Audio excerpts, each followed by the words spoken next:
In this GTA Online video, I really wanted to go through 5 of the most useful vehicles right now in GTA Online. I did include their different prices, along with some pros and cons of using these things. In terms of the wider vehicles in GTA Online, there is honestly just a bunch of useful ones, and I also think it comes down to your personal preference. So if you guys have a different list or think I have missed out on some vehicles, make sure that you leave a comment below. And with this out of the way, let's dive into the 5th spot. I decided to go for the newest vehicle, which will be the Iron Mule. The main reason I included this is because I genuinely do think it is pretty useful. To really sum this helicopter up, it is just a better cargo bob, and as long as you guys get the trade price unlocked, you will be able to purchase this for just a little bit less than the cargo bob itself. So in my opinion at least, I think that's really nice. To talk about some pros of this, you can actually use this in different businesses. For example, the vehicle cargo business with the vehicle warehouse, this will be the best thing to use. Even in some other missions, you will be able to get away with using the Iron Mule, and probably the best upgrade compared to the standard cargo bob is it will be a lot faster, and it also can have the explosive resistance, taking up to 3 RPGs. Another pro that I forgot to include will be the fact it is a sort of personal aircraft, so you should be able to call this through your interaction menu as long as you guys have a hangar. And that also is a con in itself, as you will see there that this also needs the hangar to be upgraded or stored, and the Iron Mule will not work with every cell mission. I did try using the Iron Mule to collect some MC Business cell mission vehicles, and yeah, it was not having any of it, which I think is a massive downside. However, the standard cargo bob cannot do this either. A really nice use case for the Iron Mule is the excess weapon parts inside the bunker. You will see the Iron Mule can pick this one up and just save you guys a ton of time doing that. It can also pick up your nightclub's stock. I think it also depends on the type of cell mission and how much stock you guys are selling, and it also depends on the type of mission. Would I say the Iron Mule is 100% useful and worth it? Probably not, but that is why I put this in the 5th spot. For 2 vehicles that are actually quite useful, we now have our 4th place in the list. This will be going to the Oppressor Mark 1 and Mark 2. I do believe that this one is pretty predictable. If you guys have grinded businesses in GTA Online, the Oppressor Mark 2 is probably one of the most useful things to use. Even the Mark 1 Oppressor is still an ideal vehicle. Unfortunately, the Oppressor Mark 2 did get a massive price increase, up to $8 million with no trade price, so super expensive, or instead $6 million with a trade price, which is still a lot of cash. That pretty much costs more than most vehicles in GTA now. And the Oppressor Mark 1 also has a price of nearly $3 million, or just a little over $2 million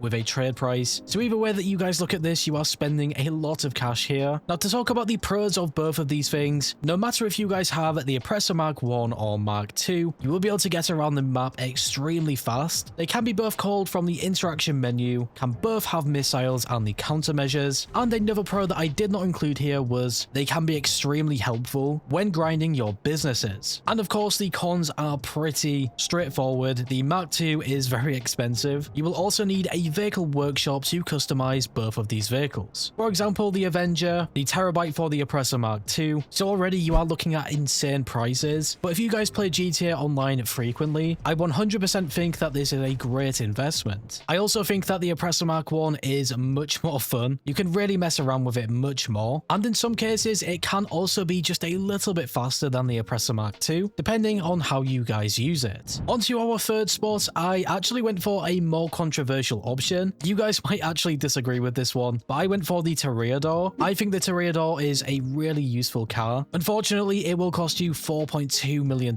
which is genuinely absurd. Some of the pros to talk about here will be its hybrid ability, being a car and also submarine. It does have the boost feature and missiles and machine guns, and one of the better features is it can be directly stored inside the Kasatka, which could potentially save you some storage space in your different garages, maybe even be useful in different chaos setup missions. And now to talk about the cons, of course it is very expensive. I would not say it is a must-have vehicle. I just think some of the features and how it is, especially with the boost feature, do actually make it useful. Another con is that it can't be used in some specific missions. For example, recently I did notice it cannot be used in the Oscar Guzman Flies Again missions. The same is also true with the Oppressors, so yeah, I think that is very unfortunate. And another massive con it has is it will not have any explosive resistance. I destroyed it in 1 RPG, so if you are using this in a GTA Online session, expect to be calling Moore's Mutual Insurance a lot. Now, because because the Toreador is a more controversial option, at this point I will include one of the honorable mentions, and it will be the Terabyte. The Terabyte just has so many different features now. It can of course store your Oppressor Mark II, it can have a weapon workshop, it can also include the MCT, where you guys can control all of your different businesses directly from the Terabyte pretty much anywhere on the map. So in terms of usefulness, the Terabyte is up there with probably the best. Originally I did not want to include it, but after just looking at the Toreador,